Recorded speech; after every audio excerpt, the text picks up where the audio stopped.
Advertencia.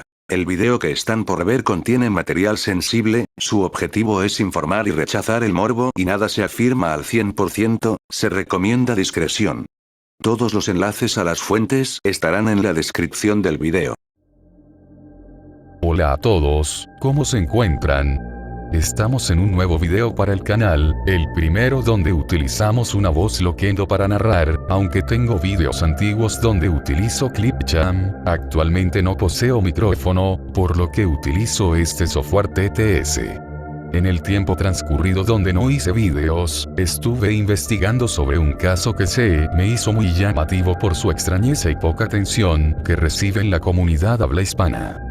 Hablamos del caso de Overton Bridge, un sitio conocido por el tal puente ubicado en Dumbarton, donde sucede un fenómeno que atrajo atención en su tiempo. Sin más rodeos, comencemos. El caso de Overton Bridge. Desde la década de los 50, se empezaron a hacer reportes sobre un caso específico que alarmó por su patrón repetido. Los reportes afirmaban cómo al pasar por esa zona, en especial por el puente, el perro que los acompañaba se dirigía a la zona derecha de la estructura, saltando y cayendo al suelo. Hablamos de una construcción de 15 metros de altura, adjuntado a una zona rocosa que en su mayor tiempo estaba húmeda. Con estos factores, era suficiente para causar lesiones graves al perro, o en el peor de los casos, su muerte. El fenómeno.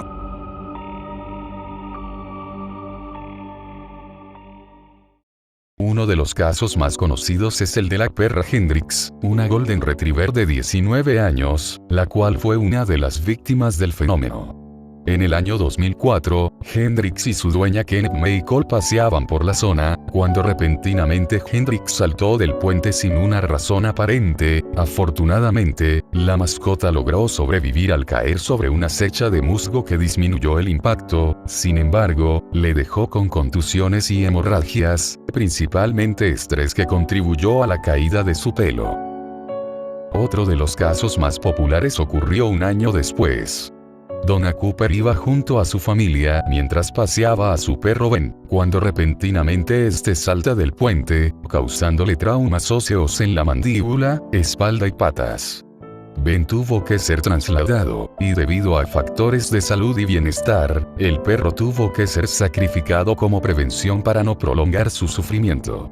Estos son solo dos casos de aproximadamente 450 más reportados. Sin embargo, es de esperarse que un caso tan particular genere dudas, y en Internet, más en especial en foros paranormales, se generarían teorías que mezclan desde casos reales, hasta mitología celta y folclore escocés. Desde 2005 se discutiría en foros paranormales sobre la explicación del fenómeno, generando teorías sobre una maldición en la construcción, la leyenda de la Dama de Blanco y espiritualidad en esa área.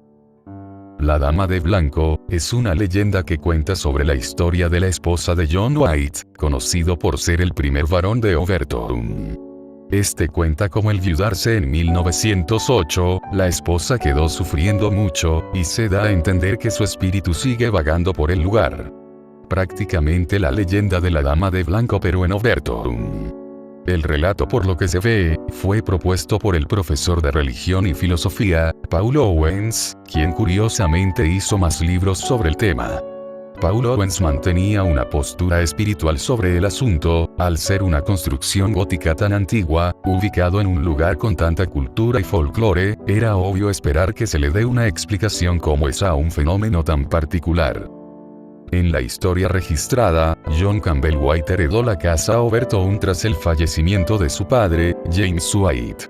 En 1893, John fue elevado a la nobleza hereditaria, elegido como primer varón en Escocia, que para quienes no saben qué es varón, es el título más bajo que hay en la nobleza hereditaria. Como podemos ver en esta imagen, la jerarquía europea establece al varón debajo del vizconde, ocupando con el poder principal de gestionar tierras.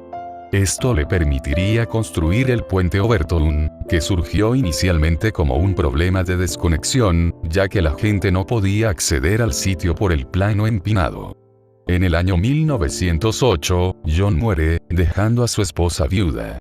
Si bien, la esposa sí existió, teniendo el nombre de Eliza Grace McClure, la leyenda de la Dama de Blanco establece que su viudez lo dejaría con una enorme tristeza, y que al perecer, su fantasma seguiría vagando, siendo esto una historia sobrenatural, no tiene mucha base fundamental en debates serios, aparte de la inspiración en la historia real.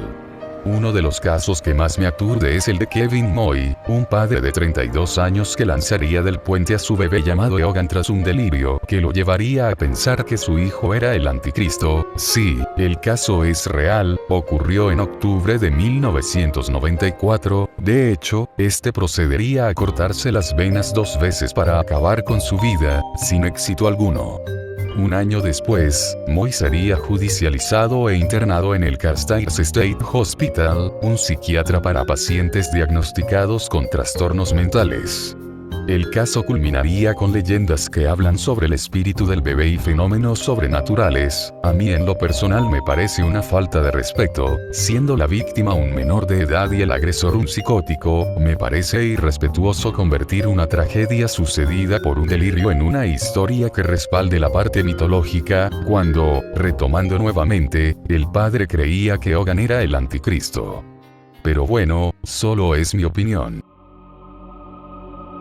La explicación.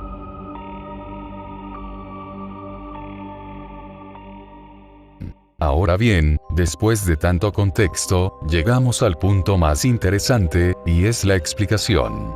En el año 2005, el etólogo y conductista canino David Sands estudiaría el caso de Overton para determinar una explicación científica a estos sucesos.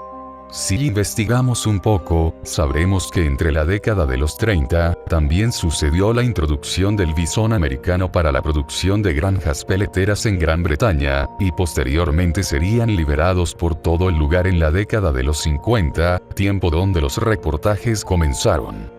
Esto nos da una idea cronológica, siendo que estos animales biológicamente tienen olores secretores muy fuertes, y para animales como los perros, quienes tienen un olfato muy sensible, esa intensidad los atraería.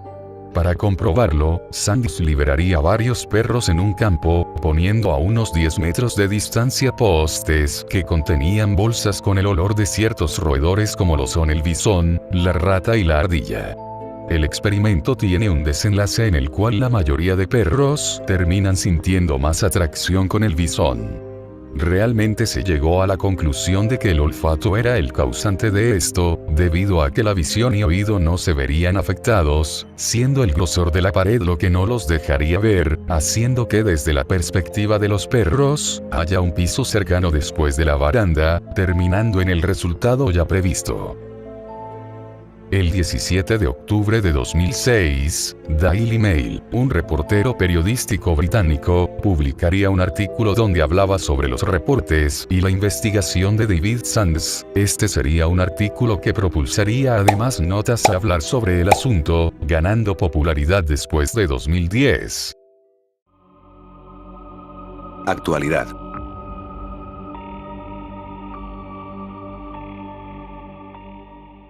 Su punto de popularidad más alto iniciaría en 2014, y duraría hasta 2019, con el artículo publicado de The New York Times, dando una entrevista a una familia testiga de uno de los casos de perros, e incluso entrevistando a Bob y Melissa Hill, tejanos que se mudaron al lugar y compraron la mansión para volverla un centro de atención a la mujer en 2002. Dada a las pocas fuentes primarias que hay sobre el asunto, otorgando una conclusión cerrada, el fenómeno dejaría de tener popularidad, siendo que en la comunidad habla hispana pasaría casi desapercibido. Llegados a este punto, doy mi opinión respaldando la teoría del bisón, sonándome lógico hasta cierto punto, pero claro, puedes dejar tu opinión en la caja de comentarios, y si has encontrado algún error, corríjanme, estaré agradecido. Aunque aún no termina la cosa, hay varias preguntas que me gustaría responder. Primero, los perros saltaban específicamente en el lado derecho de la estructura porque los nidos tendían a centrarse más en esa parte, además de que las corrientes de aire también influirían. Segundo, no ocurre solo en Overton, ocurre siempre en todos lados, solo que en la mayoría de casos no tienes un puente en tu casa. Los perros siempre se ven atraídos por algo que estimule su olfato, como lo es la comida o pequeños bichos que se esconden. La única pregunta que no puedo responder es quién carajo es John Joyce. Literalmente en todas las páginas tienen exactamente la misma descripción de él. Un tejano que lleva viviendo en Dumbarton durante más de 50 años, y que en 2014 negó la teoría del olor, diciendo que en toda su vida nunca ha visto un bisón. Prácticamente es la única descripción que hay, siendo que tampoco hay una fuente pionera que diga quién es realmente. He de responsabilizar a Daily Mail por cierta información, como el hecho de que mencione nombres con frases nunca dichas, o que sí las mencionaron pero que nunca aludieron al fenómeno. Figuras como Dave Sexton son puestas en escena, cuando este no tiene nada que ver realmente, ya que Dave Sexton es un escocés que trabaja en la Sociedad Real para la Protección de Pájaros, o por sus siglas en inglés, RSPB. Este estudia principalmente la fauna aviana de la isla de Mull, lugar donde vive actualmente. No hay registro oficial que respalde su participación en el caso de Overton, y hasta ahora, el investigador que más información se tiene al respecto es de David Sands. Simplemente no hay mucha información confiable, al ser un tema que no está tan estudiado. Si has llegado a esta parte del video, quería agradecerte. Este trabajo no fue nada fácil, y me encantaría que me dieras un like y comentes, en todo caso también suscribirte. El trabajo me ha costado 10 días, y no fue hecho con IA, por si acaso lo dicen.